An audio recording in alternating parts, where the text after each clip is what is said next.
Hello everyone, my self Swapnil sir. और इस video में डिस्कस करने वाले हैं क्लास 10 का मैथमेटिक्स। हम लोग आज डिस्कस करने वाले जो हमने एग्जाम लिया था, एक क्विज लिया था रिसेंटली। चैप्टर क्या था, फर्स्ट और सेकंड चैप्टर पे था, पॉलिनोमियल्स एंड रियल नंबर्स पे। तो उस चैप्टर का हम लोग बेसिकली, उस क्विज का हम लोग बेसिकली डिस्कशन करने वाले हैं, पेपर डिस्कशन होने वाला है आज। तो मैं वो सारे क्वेश्चन डिस्कस करने वाला हूं जो मुझे लग रहा है इंपॉर्टेंट है, एंड ऑफ कोर्स बहुत लोगों के जिसके नेगेटिव मार्किंग हुए जिन क्वेश्चंस की वजह से, जिनके 50% जनता ने गलत आंसर मार्क किए हैं, तो उनके लिए मैं बेसिकली क्वेश्चन डिस्कस करने वाला हूं। ठीक है, वो सब क्वेश्चंस हम लोग डिस्कस करने वाले हैं आज। ठीक है, तो स्टार्ट करते हैं सेकंड क्वेश्चन से। एक एक करके क्वेश्चन डिस्कस करूंगा, देखते हैं 50 क्वेश्चन थे।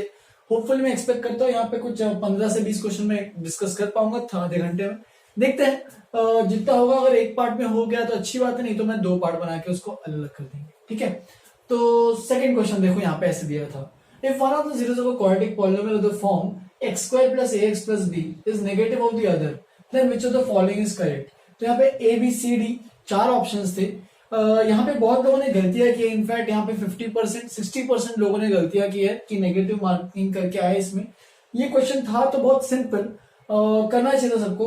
अच्छा, इससे पहले एक और चीज मैं बताना चाहता हूँ कि बहुत लोगों के मुझे ये इश्यूज भी आए हैं कि पेपर में हमने आंसर सही मार्क किया था और एक्चुअल में वो आंसर हमारा जो एनालिसिस किए तो वो गलत दिखा रहा था।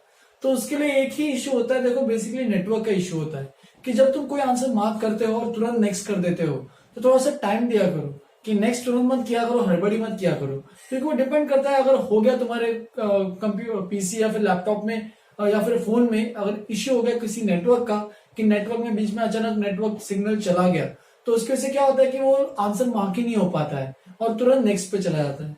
तो ये बहुत लोगों के इश्यू आ रहे थे कि हमने आंसर मार्क किया था लेकिन हमारा जो आंसर की में जो आंसर है वो गलत दिखा रहा है, कि आंसर हमने वही मार्क किया था लेकिन वो मार्क नहीं हुआ। तो इसके लिए मैं रिकमेंड करता हूँ कि जब भी आंसर मार्क करो तो उसके लिए थोड़ा सा टाइम देना, थोड़ा सा एक तो 15 से 20 सेकंड दे देना नेक्स्ट दबाने के बाद, नेक्स्ट दबाने से पहले इनफैक्ट टिक करना, नेक्स्ट करना, और फाइनली सारे अगर आंसर मार्क करने के बाद एक बार वापस से चेक किया करो कि पूरे क्वेश्चन में तुमने जो भी आंसर मार्क किए तुम्हारे एकदम वही आंसर मार्क है या कुछ और तो आंसर नहीं मार्क किए होगा, तो वो सब चेक करना। उससे क्या है, तुम लोग एक्यूरेसी मेंटेन होगी। जो भी गलतियां हो रही है ड्यू टू नेटवर्क इशू या फिर नेटवर्क लैग की वजह से जो भी हो रहा है तो वो क्लियर हो जाएगा। ठीक है, तो क्वेश्चन नंबर 2 से स्टार्ट करते हैं। तो देखो मैंने क्वेश्चन तो पढ़ ही लिया था।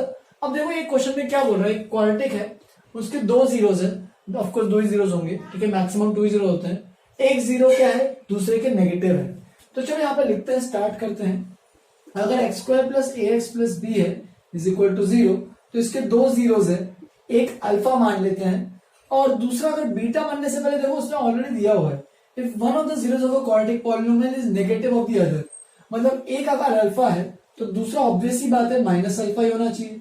ये तो क्वेश्चन में दिया है ना कि अगर एक रूट अल्फा है तो दूसरा माइनस अल्फा।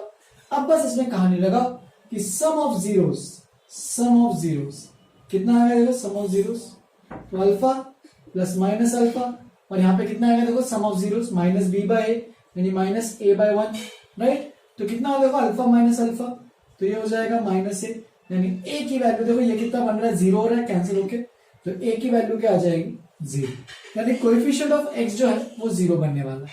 सिमिलरली अगर मैं और नीचे जाता हूं प्रोडक्ट ऑफ जीरोस में, ठीक है, 2 चीजें तो सबको पता ही होती है, ये सब प्रोडक्ट ऑफ जीरोस की बात करते हैं तो अल्फा इंटू माइनस अल्फा, ये दोनों जीरोस का प्रोडक्ट हो जाएगा इस तरीके से, और वो क्या रहता है सी बाय ए, तो सी क्या है कांस्टेंट टर्म यानी बी अपॉन ए तो 1 है। ठीक है, तो ये बन जाएगा B is equal to minus alpha square, right. तो इस तरीके से 2 रूट्स आ जाएंगे हमारे पास।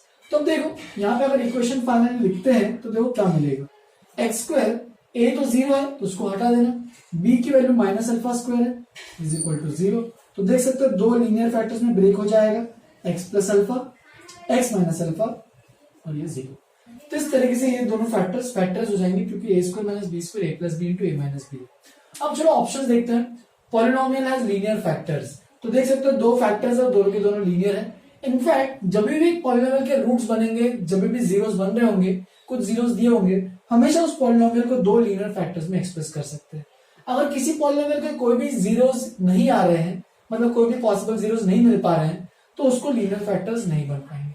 तो इसके ऑलरेडी क्वेश्चन में कहानी थी कि one of the zeros negative of the other, मतलब 2 जीरोस हैं इस पॉलिनोमियल के, मतलब इस पॉलिनोमियल के 2 लीनियर फैक्टर्स बनेंगे। तो फर्स्ट ऑप्शन तो सही है।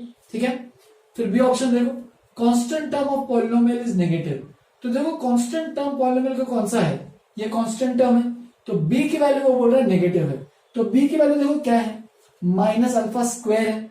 अब देखो b equal to minus alpha square अगर है तो अल्फा स्क्वायर, अब किसी भी नंबर का अगर स्क्वायर करते हो तो वैल्यू हमेशा पॉजिटिव ही आएगी। जैसे कि अगर 2 का स्क्वायर करो 4 आएगा, -2 का स्क्वायर करो तो भी 4 आएगा। तो देख सकते हो कोई भी नंबर का अगर स्क्वायर करते हो तो वैल्यू हमेशा क्या बनती है, पॉजिटिव। तो ये तो वैल्यू पॉजिटिव है, लेकिन अगर माइनस से मल्टीप्लाई कर दोगे तो पूरी वैल्यू क्या बन जाएगी, नेगेटिव। हेंस बी जो है वो क्या है, नेगेटिव है। ठीक है, तो बी अगर नेगेटिव है, बी क्या है, इनफैक्ट बी तो कांस्टेंट टर्म ही है। देखो ये तो कोएफिशिएंट ऑफ एक्स स्क्वायर 1 है, कोएफिशिएंट ऑफ एक्स ए जो कि 0 है वो तो हट जाएगा, और कांस्टेंट टर्म कितना है, बी। और बी क्या है, यहां तो देख पा रहे हो तुम लोग यहां से कि बी जो है वो नेगेटिव है। अब बी नेगेटिव है, वही तो पूछा था, constant term of the polynomial is negative, मतलब बी ऑप्शन भी सही है। मतलब कौन सा करेक्ट आंसर बताओगे, बोथ 1 and 2 आर करेक्ट। यहां पे तुम्हें थोड़ा कंफ्यूजन होना चाहिए था, लेकिन क्लियर होना चाहिए था। यहाँ पे 1 and 2 का मतलब ए एंड बी ऑप्शन है, तो बोथ 1 and 2 यानी फर्स्ट एंड सेकंड ऑप्शन जो है वो क्या है, करेक्ट है। और बस यहाँ पे ये मत मार्क कर देना ए बी सी तीनों नहीं है, सिंगल करेक्ट है, मतलब एक ही इनमें से करेक्ट ऑप्शन है, तो इसका मतलब सी को ही मार्क करोगे। बहुत लोगों ने गलती की कि तुरंत ए को देखा, ए को मार्क कर दिया, बी के बारे में कुछ पढ़ा भी नहीं। बहुत लोगों ने बी को देखा, सॉल्व किया, बी आ रहा था, उसको ही मार्क कर दिया, ए को पढ़ा भी नहीं। तो ए और बी दोनों ही सही थे, इसीलिए यहाँ पे एक ही आंसर होने के कारण बोथ 1 and 2 आर करेक्ट। ठीक है, अब इससे लड़ते हुए मत आना मेरे पास कि सर मैंने ए मार्क किया वो भी तो सही है, नहीं, इसने एक ही आंसर करेक्ट था। यहाँ पे 1 and 2 दोनों करेक्ट थे, यानी ए एंड बी दोनों करेक्ट थे, इसलिए तुम्हें सी ऑप्शन मार्क करना था। A and B option single correct के लिए गलत हो जाता। ठीक है, चलो आगे बढ़ते। फोर्थ क्वेश्चन, ये भी एक क्वेश्चन था, बहुत लोगों ने गलतियां की थी इसमें, इनफैक्ट 50% लोगों ने गलतियां की थी, जबकि बहुत क्वेश्चन सिंपल था। ठीक है, तो if a quadratic polynomial curve in the shape of a semi circle is shown below, तो यहाँ पे क्वाड्रेटिक पॉलिनोमियल का कर्व दिया हुआ है। ठीक है, तो ये क्वाड्रेटिक का कर्व है। अब मैंने बताया था कर्व निकालते कैसे हैं, लेकिन कर्व से इक्वेशन कैसे बनाते हैं, तो बहुत सिंपल सी चीजें, देखो कुछ नहीं, यहाँ पे जो 2 पॉइंट्स दिए ना 0,2 एंड 2,0, बस सेटिस्फाई करना है हमें, किस कर्व में सेटिस्फाई कर रहा है वो देखना है। फर्स्ट ऑफ ऑल हमें क्या देखना है कि कर्व दिया है, हमें देखना है कि कौन सा कर्व इक्वेशन इस कर्व को सही से सेटिस्फाई कर रहा है। तो देखो कर्व तो पहले तो नीचे की तरफ ओपन हो रहा है, तो इसका मतलब अगर हमारे पास ax² plus bx plus c एक कर्व होता, तो इसका मतलब a पे डिपेंड करती है कहानी, a पॉजिटिव और नेगेटिव। a पॉजिटिव तो polynomial upward opening, quadratic upward opening, a negative तो क्वाड्रेटिक डाउनवर्ड ओपनिंग है। तो देखो a क्या है, वैसे कोएफिशिएंट ऑफ x² है, यहाँ पे देखो क्वाड्रेटिक अपवर्ड है डाउनवर्ड है, तो डाउनवर्ड ओपनिंग है, ये वाला केस आ रहा है, यानी a की वैल्यू क्या होनी चाहिए, नेगेटिव, यानी coefficient of x² must be negative. अब देखो coefficient of x² must be negative कौन कौन सी ऑप्शन में आ रहा है, तो ऑप्शन ए में देखो -x², -12x², तो ये ए और डी हो सकते हैं आंसर। अब मुझे चूज करना है ए है या डी है। ठीक है, अब देखो यहाँ पे ए और डी में से कोई एक ऑप्शन आ रहा है, बी और सी तो आएंगे नहीं, क्योंकि यहाँ पे कोएफिशिएंट ऑफ x² देखो 1 है, यहाँ पे +12 है, तो पॉजिटिव है, हमें कोएफिशिएंट ऑफ x² क्या चाहिए, नेगेटिव, तो ए एंड डी ऑप्शन में से हो सकता है, आइदर ए और डी, राइट। तो ए और डी में से निकालना है, तो देखो ए और डी में से एलिमिनेट करना है किसी एक को। तो देखो यहाँ पे और भी कुछ इंफॉर्मेशन दी है कि यहाँ पे 2 पॉइंट्स हैं। ठीक है, तो हम लोग क्या करेंगे, सेटिस्फाई 0,2 एंड 2,0 इन बोथ। तो ये दोनों जो पॉइंट्स है वो सेटिस्फाई करेंगे। बेसिकली 0,2 का मतलब क्या है कि ये x वैल्यू है और ये y वैल्यू है, सिमिलरली x वैल्यू है और ये y वैल्यू है। तो देखो हम लोग जब पुट करेंगे, देखो यहाँ पे x की वैल्यू, चलो ए ऑप्शन को देखते हैं। ठीक है, दोनों में 2 केसेस बना लेते हैं। ए ऑप्शन, यहाँ पे इक्वेशन क्या है, -x² + 2, राइट। इनफैक्ट इसको अगर लिखना है तो इक्वेशन हमेशा y = होती है, y = -x² + 2, इस तरीके से कुछ इक्वेशन है। अब देखो चलो पहला पॉइंट पुट करते हैं 0, तो y = 0, स्क्वायर का 0 का स्क्वायर तो 0 रहने वाला है, +2, तो देख सकते हो y की वैल्यू 2 आ रही है, मतलब पॉइंट क्या आ रहा है, 0 पुट किया तो 2 आ रहा है, तो 0,2 देखो पॉइंट सेटिस्फाई कर रहा है, मतलब ये तो बिल्कुल सही है। तो पहला पॉइंट में तो कोई दिक्कत नहीं है। दूसरे पॉइंट में देखते हैं, तो y = x की जगह क्या पुट करना है, 2, तो यहाँ पे 2 पुट करो, -2 का होल स्क्वायर, देखो यहाँ पे 2 पुट कर रहा हूं, +2, तो कितना बन जाएगा -4 + 2, y की वैल्यू आ जाएगी -2।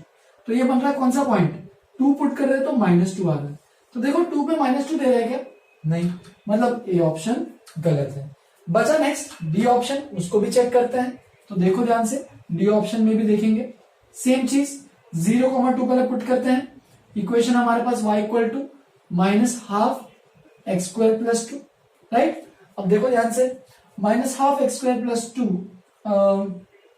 पहला पॉइंट पुट करते हैं 0, तो x की जगह 0 पुट कर तो 0² तो 0 हो जाएगा, तो 0 + 2 क्या आएगा, सॉरी 0 + 2 आएगा 2। हेंस यहाँ पे देख सकते हो 0,2 एकदम सही से सेटिस्फाई कर रहा है। यहाँ पे भी 0,2 सेटिस्फाई कर रहा था, यहाँ पे 2, -2 ये गलत आ रहा था। लेकिन बचा कौन सा अभी, y = दूसरा पॉइंट पुट करते देखो अभी 2,0, तो पुट करो -2, 2² + 2, बस यहाँ से वैल्यू निकालो, 2² 4 और 4/2 2 हो जाएगा, तो ये बन जाएगा -2 + 2 जो कि आ जाएगा 0।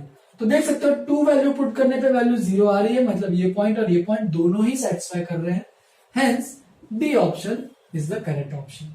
तुम चीज अगर ये वेरीफाई, इसको बोलते हैं ऑब्जेक्टिव अप्रोच वैसे, ठीक है, ये ऑब्जेक्टिव अप्रोच है जो मैंने लास्ट में किया। ऑब्जेक्टिव मतलब कि ऑप्शंस को वेरीफाई चेक करके, हिट एंड ट्रायल करके चेक करेंगे, ठीक है। अगर तुम्हें ऐसा नहीं करना है तो देखो एक चीज तुम्हें याद रख सकते हो कि ये जो है, ये क्या होता है, जहां पे भी ग्राफ एक्स एक्सिस को मीट करते हैं उनको बोलते हैं जीरोज। मतलब ये जो इसका एक्स कोऑर्डिनेट है, ये जो मैंने यहाँ पे लिखा है 2,0, इसका जो एक्स कोऑर्डिनेट है ये जो 2 है, वो क्या होना चाहिए, उस पॉलिनोमियल का 0 बनना चाहिए।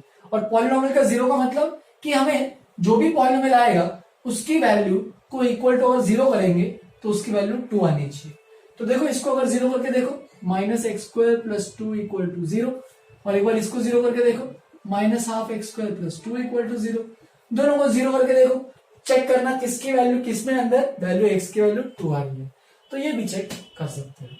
तो ये थोड़ा सा अच्छा क्वेश्चन था, मतलब बहुत लोगों ने किया भी था, वेल एंड गुड, बट जिन्होंने नहीं किया है उनके लिए मैं बता रहा हूं अच्छे से, इसको अच्छे से इस तरीके से करो, ठीक है। चलो और भी क्वेश्चन डिस्कस करते हैं, इसके आगे बढ़ते हैं। इसको अच्छी तो लिखना है तो लिख सकते हो। चलो फिर आगे बढ़ते हैं, आगे में और भी कुछ क्वेश्चन है। क्वेश्चन नंबर 5, ये वाला क्वेश्चन मैंने ऑलरेडी क्लास में कराया था, मैंने होप किया था सब लोगों को आ जाएगा, लेकिन मोस्ट 50 to 60% जनता ने इसको भी गलत किया है। तभी एक और बार मैं अच्छे से बताता हूँ, एक्सप्लेन करता हूँ, ठीक है। तो क्या बोल रहा है इस क्वेश्चन में, तो polynomial fx = ax³ + bx - c, तो क्यूबिक पॉलिनोमियल है, उसको is divisible by the polynomial, एक क्वाड्रेटिक पॉलिनोमियल दिया है। तो डिविजिबल का मतलब क्या होता है कि अगर ये नंबर, कोई नंबर है किसी और नंबर से डिविजिबल है, तो जब इसको लॉन्ग डिवीजन करोगे तो उसका रिमाइंडर ऑफ कोर्स 0 आने वाला है। मतलब इस प्रोसीजर में भी क्या करना है कि इसको लॉन्ग डिवीजन प्रोसीजर से सोचना है, ठीक है। अब देखो यहाँ पे x² का कोई कोएफिशिएंट नहीं है, तो 0x² लोगे + bx - c, बस यहाँ पे एक और चीज जिससे डिवाइड करना है वो भी लिख लो, x² + bx + c। बस याद रखना जो ये जो है ये क्यूबिक, ये इससे डिविजिबल है, तो इसका मतलब यहाँ पे रिमाइंडर क्या आना चाहिए, 0। तो बस सॉल्व करते देखो, ax³ यहाँ पे x² है, तो यहाँ पे क्या चाहिए, ax चाहिए होगा, राइट, ax तो ax³ बन जाएगा। फिर यहाँ पे ये बन जाएगा abx², राइट, ये बन गया। फिर ये बन जाएगा acx, राइट। बस सब्ट्रैक्ट करो अभी, माइनस माइनस ये कैंसिल हो जाएगा, ये बचेगा क्या, -abx², ये बचेगा +b - ac, ये तो कांस्टेंट ही और x तो कॉमन रख रहे हैं, और -c, ठीक है। फिर देखो -abx² है, यहाँ पे x² है तो -ab करना पड़ेगा मल्टीप्लीकेशन, तभी ये बन जाएगा -abx² प्लस, देखो ये कितना बना, माइनस ही आएगा इनफैक्ट, तो ये बचेगा -ab² × x, देख सकते हो -ab और b, तो -ab² और × x तो आना ही है, और -ab × c, तो -abc प्लस प्लस प्लस, ये कैंसिल वापस से, देखो क्या बच रहा है ये, तो ये बचेगा ab² प्लस में आएगा, फिर +b - ac × x, ये पहला टर्म आएगा, और कांस्टेंट में क्या बचेगा, देखो abc - c, देख सकते हो इस तरीके से ये और ये बचने वाले हैं। लेकिन हमें पता है कि ये डिविजिबल है, इसका मतलब यहाँ पे जो रिमाइंडर आना चाहिए था, यानी ये और ये टर्म्स कैंसिल होने चाहिए थे, सिमिलरली ये और ये टर्म कैंसिल होने चाहिए थे। Remainder should be equal to 0। अब रिमाइंडर 0 होने के कारण क्या होना चाहिए कि ये जो आने वाला था, यहाँ पे जो x के सामने जो कोएफिशिएंट वैल्यू आनी चाहिए थी, ये जो वैल्यू है इससे कैंसिल होनी चाहिए थी, इसका मतलब ही यहां पे लिखता हूं मैं, implies A B square plus B minus A C, ये जो वैल्यू है इसकी वैल्यू 0 आनी चाहिए। Similarly A B C minus C, इसकी वैल्यू भी क्या आनी चाहिए, 0 आनी चाहिए थी, राइट।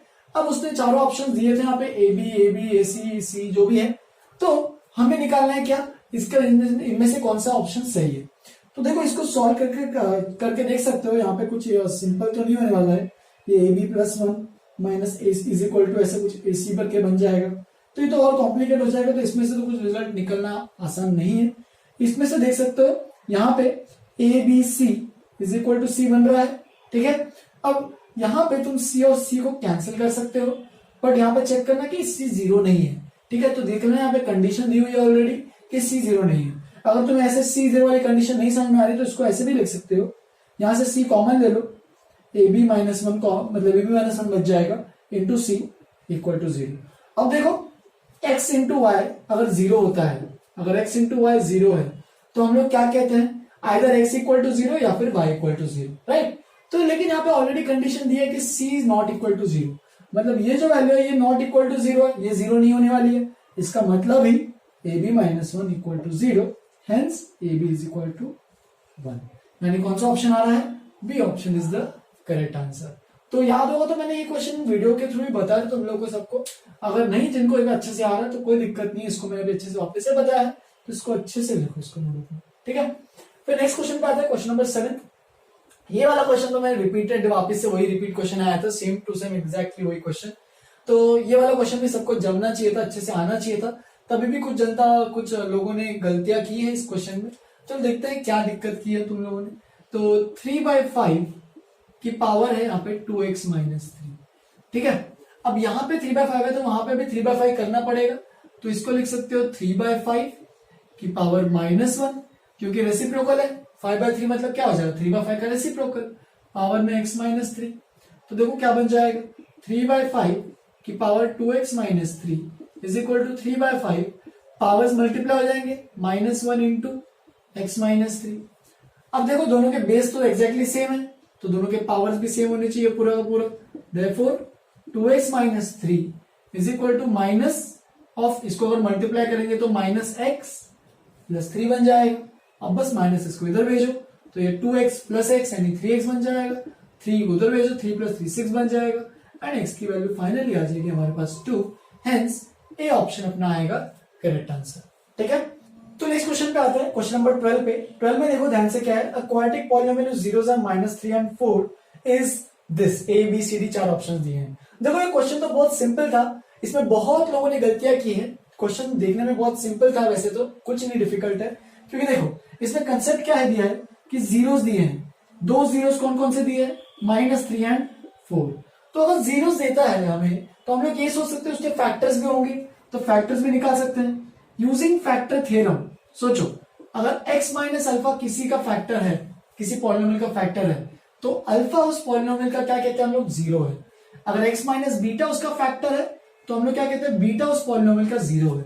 सिमिलरली यहां पे भी देखो -3, इसकी उल्टी कहानी यूज कर रहा हूं, -3 अगर उस पॉलिनोमियल का 0 है, तो x माइनस ऑफ -3 यानी सीधा लिख दो बस x प्लस 3 उसका क्या रहेगा, factor, right. And similarly x -4 उसका रहेगा फैक्टर। तो पॉलिनोमियल के दो फैक्टर्स आ गए, x प्लस 3 एंड x -4। अब क्वाड्रेटिक पॉलिनोमियल निकालोगे, वो क्वाड्रेटिक पॉलिनोमियल पूरा पूरा निकालोगे, तो देखो ध्यान से क्या मिलेगा मुझे, कैसे निकालोगे क्वाड्रेटिक पॉलिनोमियल, सीधा दोनों को मल्टीप्लाई करोगे, x प्लस 3 x -4। तो जैसे ही मल्टीप्लाई करोगे और ओपन करोगे, तो देखो डायरेक्टली लिख रहा हूं आंसर, 3x -4x, तो 3 - 4 -1x, ठीक है, और -12। तो ये क्वाड्रेटिक पॉलिनोमियल आ रहा है। इसके वजह से क्या होगा कि आंसर आप देखोगे तो तुम्हें देख पाओगे कि एक भी आंसर मैच ही नहीं हो रहा है। लेकिन अगर ध्यान से देखोगे, देखो यहाँ पे ए ऑप्शन तो बिल्कुल नहीं है, ये तो बिल्कुल मैच नहीं हो रहा, तो इसको तो हटा देना। बी ऑप्शन को भी देखो बिल्कुल मैच नहीं हो रहा है, यहाँ पे माइनस माइनस है, यहाँ पे प्लस प्लस है, वो भी कैंसिल है। बचा सी और डी। डी ऑप्शन को देखो, डी ऑप्शन को, तो यहाँ पे डी ऑप्शन में अगर 2 कॉमन लोगे तो देखो क्या मिल रहा है, x² प्लस x -12। तो देखो ये ब्रैकेट में जो बन रहा है, क्या ये और ये सेम है क्या, ये भी नहीं है। मतलब डी ऑप्शन भी गलत है। अब बचा सी ऑप्शन। सी ऑप्शन में एलसीएम लेते, देखो एलसीएम लेंगे तो क्या मिलेगा, x square minus x minus 12/2। मतलब ये जो ऊपर वाला जो बन रहा है इनफैक्ट क्या, इसको क्या लिख सकते हैं, half times x square minus x minus 12। मतलब ये जो है यही तो क्वाड्रेटिक पॉलिनोमियल है। अगर इसके जीरोस निकालोगे तो हमारे पास दो जीरोस आएंगे, -3 और 4। इसका मतलब सी ऑप्शन जो है अपना करेक्ट आंसर है। देखो इसको अच्छे से एक्सप्लेन करता हूं। सपोज हमारे पास है 24, ठीक है। अगर 24 एक नंबर है, उसके दो फैक्टर्स हैं, कि उसने बोला 2 इज अ फैक्टर ऑफ 24, बिल्कुल सही है, and 6 is a factor of, या फिर 3 इज अ फैक्टर ऑफ, ऐसे ले लो 3 इज अ फैक्टर ऑफ 24, दोनों फैक्टर्स है। तो अब सोचो 2 भी इसका फैक्टर है और 3 भी इसका फैक्टर है, तो क्या सीधा 2 इंटू 3 करोगे 6 आएगा, वो क्या सीधा नंबर बन जाएगा क्या, नहीं। वो इनफैक्ट क्या रहेगा, जो भी हमने इसका प्रोडक्ट जो निकाला है वो क्या रहेगा, वो भी जो भी क्वाड्रेटिक पॉलिनोमियल है वो भी इसका क्या रहेगा, फैक्टर रहेगा। वो उसके बराबर भी हो सकता है, लेकिन ये जो है, ये जो भी चारों ऑप्शंस है उनमें से किसी एक का वो एक फैक्टर है। और किसका फैक्टर है, तो वो सी ऑप्शन का फैक्टर है। देखो इस नंबर में, इस पॉलिनोमियल में अगर मैं हाफ मल्टीप्लाई करूंगा तो ही तो वो ये सी ऑप्शन दे पाएगा। तो इसीलिए यहाँ पे सी ऑप्शन जो है सही आंसर है। इसमें बहुत लोगों ने गलतियां की हैं, तो वो गलतियां एक बार अभी पहली बार करो, कोई दिक्कत नहीं, आपसे सुधारना है उसे, ठीक है। तो ये जो भी गलतियां की उसको अच्छे से सुधारोगे आपसे, ठीक है। और भी कुछ क्वेश्चंस है, और 3-4 क्वेश्चन और डिस्कस करता हूँ, 20 तक पहुंच जाते हैं, 20-25 तक देखते हैं कहां तक। तुम्हारे पे डिपेंड करता है कि कितना तुम लोगों ने गलतियां की है, उसके हिसाब से मैं देख रहा हूँ, ठीक है। चलो इतना लिखो, आगे बढ़ते हैं। चलो फिर आगे बढ़ते हैं, कुछ आगे के आज का लास्ट का क्वेश्चन कुछ कर लेते हैं, लास्ट के कुछ क्वेश्चन। क्वेश्चन नंबर 13 जो नेक्स्ट क्वेश्चन था वो मोस्ट 60 to 70% जनता ने गलत किया था, जबकि ये क्वेश्चन ज्यादा डिफिकल्ट नहीं भी था, ये भी क्वेश्चन सिंपल लेवल पे था। बस वैल्यूज तुम्हें याद रखनी थी, जो कि मैंने बताया था, sum of zeros and product of zeros. उतना अगर आता तुम कोई भी क्वेश्चन ऐसे सॉल्व कर सकते हो। तो देखो क्या दिया था, एक पॉलिनोमियल दिया है fx is equal to x square minus x minus 4। यहाँ पे इसके दो जीरोस है, मान लो ये अल्फा और बीटा है, जैसे दिए हुए क्वेश्चन में अल्फा एंड बीटा। तो सम ऑफ द जीरोस यानी अल्फा प्लस बीटा की वैल्यू -b/a आएगी, और -b मतलब माइनस ऑफ -1/a, यानी अल्फा प्लस बीटा की वैल्यू कितनी हो जाएगी, 1। सिमिलरली प्रोडक्ट ऑफ जीरोस की वैल्यू क्या होती है, c है -4 और a है 1, तो फिर अल्फा बीटा की वैल्यू बन जाएगी -4। तो दोनों की वैल्यू आ गई है। अब बस हमें क्या करना है, कैलकुलेट करना है, जो निकालने बोल रहा है, द वैल्यू ऑफ 1/अल्फा प्लस 1/बीटा माइनस अल्फा बीटा। लोग यहाँ पे यूजुअली गलतियां क्या करते हैं कि यहाँ पे अल्फा और बीटा दोनों की वैल्यू निकालने के पीछे पड़ जाते हैं। हमें दोनों की वैल्यू अल्फा और बीटा नहीं निकालनी है, हमें इन्हीं दोनों रिलेशंस का यूज करके इसकी वैल्यू निकालनी है। तो देखो यहाँ पे एलसीएम लोगे तो ये बन जाएगा beta plus alpha by alpha beta minus alpha beta. अब देखो न्यूमरेटर में क्या है, न्यूमरेटर में अल्फा प्लस बीटा, डिनोमिनेटर में अल्फा बीटा, यहाँ पे माइनस अल्फा बीटा। बस यहाँ पे वैल्यू पुट करो, अल्फा प्लस बीटा 1 है, अल्फा बीटा -4 है, और ये वापस से -4 है। बस यहाँ पे कैलकुलेट करना है इधर, तो ये बन जाएगा -1/4 प्लस 4, तो ये बन जाएगा -1, एलसीएम ले रहे प्लस 16/4, और 16 - 1 बन जाएगा 15, हेंस आएगा 15/4, हेंस ए ऑप्शन करेक्ट। तो देख सकते हो ज्यादा टाइम भी नहीं लगा, सीधा हमने यहाँ से निकाला, यहाँ पे पुट किया, खत्म किया, ठीक है। तो ये क्वेश्चन करना चाहिए था सबको, बहुत लोगों ने किया भी है, इनफैक्ट 30 to 40% जनता ने किया है, लेकिन बाकी जनता ने गलत किया, तो उनको अच्छे से इसको इंप्रूव करना पड़ेगा। नेक्स्ट जो है क्वेश्चन नंबर 17 एक ऐसा क्वेश्चन था जो वर्ड प्रॉब्लम था, जो बहुत लोगों ने गलत किया इसमें, ठीक है। और अच्छा क्वेश्चन था, ठीक है, मानते हैं, ठीक है, थोड़ा सा अच्छे लेवल पे क्वेश्चन आता है, कुछ इसको सोचना पड़ेगा, कंसेप्ट कैसे निकालना है वो देखना पड़ेगा। तो देखो पहले तो अननोन देखते हैं क्या क्या चीजें हैं। The difference between two numbers is 642। तो मान लेते हैं let the two numbers be x and y, ठीक है, और मान लो x की वैल्यू y से बड़ी है, तो दोनों के बीच में जो डिफरेंस है, तो x माइनस y कितना है, देखो इज इक्वल टू 642। दोनों के बीच में जो डिफरेंस है, दोनों और सब्ट्रैक्ट करेंगे तो वैल्यू कितनी आएगी, 642, ठीक है।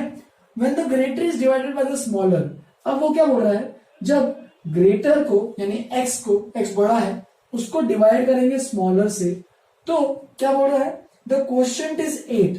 तो देखो डिविडेंड डिवाइजर जिससे डिवाइड कर रहे हैं into quotient and plus remainder कितना आ रहा है, देखो 19।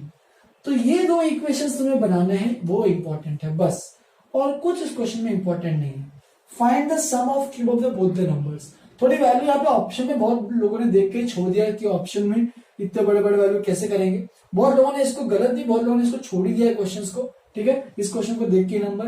लेकिन यार डिफिकल्ट नहीं है, सॉल्विंग करना बहुत सिंपल है इसको। देखो तो ये होपफुली सबको समझ में आया। पहला इक्वेशन ये ऑब्टेन हुआ है, x माइनस वाई दोनों का डिफरेंस 642, और ये मैंने जो रियल नंबर्स में हमने ईडीएल पढ़ा था, यूक्लिड्स डिवीजन लेमा, उसका यूज किया है। Dividend is equal to divisor into quotient plus remainder. तो बस यहां पे देखो x इज इक्वल टू लिखूंगा, y को वहां पे भेज रहा हूं, तो x equal to y plus 642, minus y को उधर ट्रांसपोज किया तो 642 बन गया प्लस। और यहाँ पे अगर x की वैल्यू देखोगे तो ये क्या बन रहा है, x is equal to 8y, देखो यहाँ पे 8y आ रहा है प्लस 19।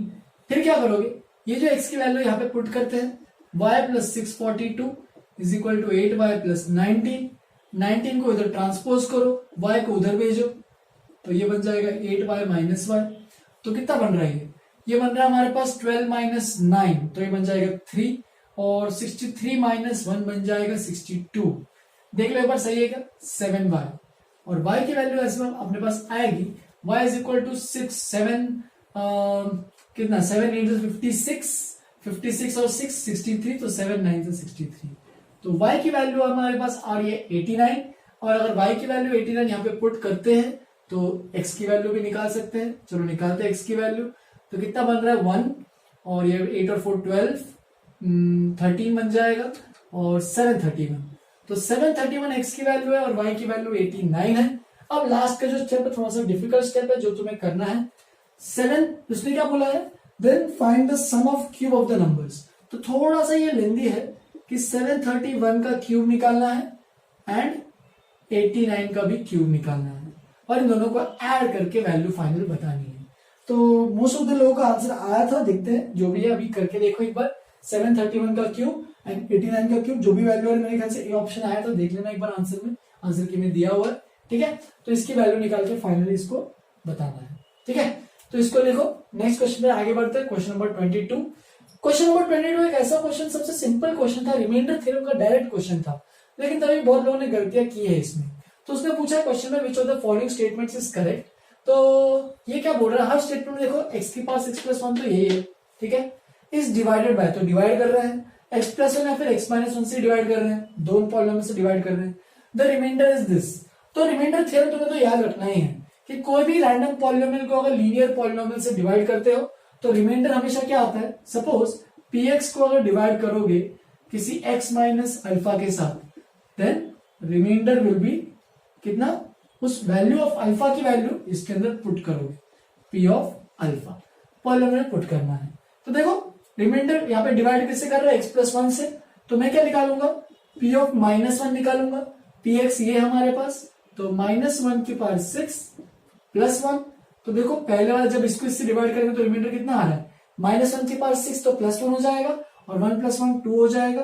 तो पहला वाला देखो statement, this is divided by this, then remainder is minus 2, नहीं, ये ऑप्शन गलत है क्योंकि रिमाइंडर कितना आ रहा है, प्लस 2 आ रहा है।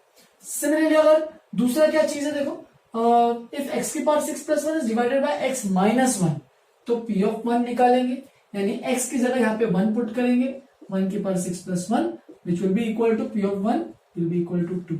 देयरफॉर रिमाइंडर वहां पे कितना आ रहा है, जब x माइनस 1 से डिवाइड कर रहे हैं तो रिमाइंडर 2 आ रहा है, और वही अपना एग्जैक्टली आंसर आया है, hence B option is correct. और बाय डिफॉल्ट सी और डी तो गलत ही होगी, क्योंकि इसको इससे डिवाइड करो तो 1 तो नहीं आ रहा है, एंड इससे इसको डिवाइड करो तो रिमाइंडर माइनस 1 तो नहीं आ रहा है, हेंस अपना बी ऑप्शन जो है वो करेक्ट आंसर है, एसीडी गलत है। तो बहुत सिंपल क्वेश्चन था, तुरंत आना चाहिए, इसमें ज्यादा टाइम वेस्ट भी नहीं करना चाहिए तुम लोगों को, ठीक है। फिर एक लास्ट क्वेश्चन था, लास्ट का 25th क्वेश्चन था, आज खत्म करते हैं, ज्यादा नहीं ले रहा हूं मैं। 23rd क्वेश्चन, पहले 23rd क्वेश्चन वापस से सिमिलर क्वेश्चन एक पूछा गया था, स्टार्टिंग में शायद सेकंड क्वेश्चन था ये वाला, ठीक है। तो 23rd क्वेश्चन और वो वाला क्वेश्चन एग्जैक्टली सिमिलर है, याद होगा तो इसमें वही क्वेश्चन है कि one of the zeros of the quadratic polynomial is negative of the other, मतलब अगर एक अल्फा है तो दूसरा माइनस अल्फा। याद होगा तो तुम्हें अगर याद नहीं आया तो पीछे आके देख सकते हो वीडियो में, हमने यहाँ पे वैल्यू निकाली थी सेकंड क्वेश्चन में कि a की वैल्यू 0 थी एंड b की वैल्यू नेगेटिव आ रही थी, याद होगा तो ये a 0 था और b नेगेटिव था। बस यहाँ पे देखो हैज नो लीनियर टर्म, तो ये क्वाड्रेटिक पॉलिनोमियल में ये तो a 0 हो रहा है, और x का कोएफिशिएंट का मतलब भी वो लीनियर वाला टर्म है, मतलब लीनियर टर्म नहीं आ रहा है क्योंकि a 0 आ रहा था, एंड b की वैल्यू नेगेटिव आ रही थी, कांस्टेंट टर्म नेगेटिव आ रहा है, मतलब देखो कांस्टेंट टर्म नेगेटिव, तो a और c में से एक होगा, लेकिन यहाँ पे a और c में डिफरेंस क्या देखो, has no linear term, can have a linear term, तो बट ऑब्वियस है यहाँ पे a की वैल्यू 0 आ रही है, इसका मतलब कोई भी लीनियर टर्म नहीं है। देखो लीनियर का मतलब ही ये होता है कि x का कोएफिशिएंट x के टर्म में कुछ आ रहा है कि नहीं, तो यहाँ पे x के टर्म में कुछ भी नहीं आ रहा है, hence has no linear term and the constant term is negative, तो तुरंत ये ऑप्शन मार्क करोगे। तो यहाँ पे देख के तुम्हें अगर वो क्वेश्चन अगर पहले वाला कर लिया होगा तो ये क्वेश्चन जाएगी, क्योंकि वो और ये क्वेश्चन दोनों कनेक्टेड है, दोनों सेम ही चीज पूछ रहे हैं, ये कुछ और तरीके से पूछ रहा है, ये कुछ और तरीके से पूछ रहा था, ठीक है। और लास्ट क्वेश्चन 25 वो जो रिपीटेड ही क्वेश्चन था, जिन्होंने ये वाला क्वेश्चन गलत किया है वो वाला भी क्वेश्चन, ये वाला भी क्वेश्चन गलत ही किए होंगे ऑफकोर्स, तो इसको से ज्यादा नेगेटिव हो गए होंगे उनके, ठीक है। तो ये पूरा क्वेश्चन रिपीटेड था, अगली बार अगले पेपर से हम लोग ये कोशिश रखेंगे कोई भी रिपीटेड क्वेश्चन ना आए, लेकिन इस क्वेश्चन में रिपीटेड आए तो अभी कोई क्या कर सकते, कोई नहीं कर सकते, ठीक है। तो यहां तक हम लोग आज डिस्कस करने वाले हैं क्वेश्चन नंबर 25 तक, बाकी 26 से लेके 50 तक नेक्स्ट क्लास में डिस्कस करेंगे। तो ये बेसिकली पार्ट 1 है, paper discussion OT1 paper discussion part 1 है, अब पार्ट 2 नेक्स्ट क्लास में डिस्कस करेंगे, ठीक है। इसके अलावा अगर 26 से 50 में, इसके अलावा 25 से पहले और भी किसी को कोई डाउट है तो मुझे पर्सनल में व्हाट्सएप पे मैसेज कर सकता है, ठीक है। तो आज के लिए यहीं पे खत्म करते हैं, तुम चाहे तो ये जितने भी मैंने क्वेश्चन लिखे तुम नोटबुक में भी लिख सकते हो, तुम्हारे प्रैक्टिस हो जाएगा, और अगर नहीं लिखने तो एटलीस्ट याद तो रखो इनको, ठीक है, क्योंकि पेपर जो सॉल्व करते हो, पेपर सॉल्व करना इंपॉर्टेंट नहीं है, पेपर में जो गलतियां कर रहे हो उसे सीख के निकलना है, वो इंपॉर्टेंट है, ठीक है। तो जो भी गलतियां अभी तुमने पेपर में की है, यही कोशिश रखो कि नेक्स्ट पेपर में वापस से रिपीट ना करो वो गलती, ठीक है। चलो फिर यहीं पे खत्म करते हैं, have a good day, enjoy.